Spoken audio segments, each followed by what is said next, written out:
Hey everybody, Wes here for Tuesday's workout. We are going into our new strength cycle and we are going to start this cycle by testing our 5-rep heavy. We'll have a 5-rep heavy back squat, a power clean, a push press, and a deadlift that we're all going to be testing this week. But our first one is going to be back squat here on Tuesday.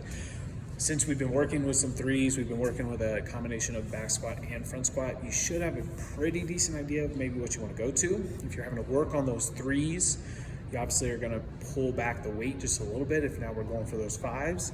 Unless you feel like you've been holding back and could have a little bit more weight, maybe that weight could be the same where you can squeeze out a couple more reps. But regardless of what we're going for those 5-rep heavy, it's not a 5-rep max. You want to have full control of that bar the whole time. So let's talk a little bit about how when we're going to approach that bar and it's getting heavy and we're on those 5 reps strength. As I get underneath, I'm going to think about getting set on the shoulders before I stand up and then pulling those arms back to make that back shelf on it. Not waiting until I'm standing back and then trying to get set. So make sure you're set as you take that bar out. Then I'll pull back and I'm going to go nice and slow on my way down, so I have full control, trying to explode up, but not having anything move out of whack on those strengths. So when we're doing our building to our 5-rep heavy, I want when you're doing your warm-up sets and then you get into your heavier ones, I want you to try to make them all look the same. I know it's hard, but pretend that light bar is heavy, and then with that heavy bar, make sure you're still keeping that full control. So we'll take the bar, do a couple squats, get set, pulling those elbows back, to then bring it up. So I'm already set as I go to step back. Make sure my feet are set. Down and back with those hips. Pushing those knees out. Keeping those heels down like always. And obviously as we get closer and closer to that 5-rep heavy, the bar is going to feel a lot different. Our body's going to want to start doing some different things. But we got to make sure we stay focused because we have several different 5-rep heavies to test this week, okay? When we get to the workout, we're not going to be squatting with the bar, but we will be squatting with the wall ball. So I'm going to move this bar out of the way. We are adding new little wrinkles to our burpees that we haven't done in a little while. But it's going to be, the workout's going to be 12 minutes. The first thing you're going to do is have 5 rounds of getting 10 burpees to a target.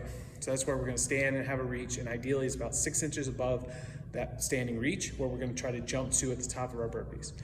So 10 burpees to the target and then 20 wall balls, 5 of those rounds. The goal is to have that be about 2 minutes or less than 2 minutes per round. And if you had 2 minutes at it, then you'd finish at about 10. Whatever's left in the 12 minutes, we're gonna have max calorie bike. Okay, so we gotta get through those 5 rounds so then we can get to the bike and get those calories. On the 10 burpees to target, you wanna try to find a pace where you can keep moving through those 10 reps. On those 20 wall balls, maybe we're doing a set unbroken. Maybe we need to break it up once, but again, we want to keep those rounds. You want to have enough time so you can finish those rounds and then get to the bike.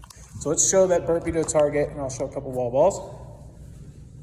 With burpee to target from here, maybe a little high for me, but that's okay for this demo. We don't necessarily want where it's super easy, right? And I can already reach this bar just standing. If the burpees, are just going to be enough as is, we could just focus on making sure we're getting a good overhead reach and a nice jump instead of hitting the target exactly. But if I am going burpee target all the way down, pop up, and then as I jump, I'm hitting that bar that is ideally, again, 6 inches above that reach.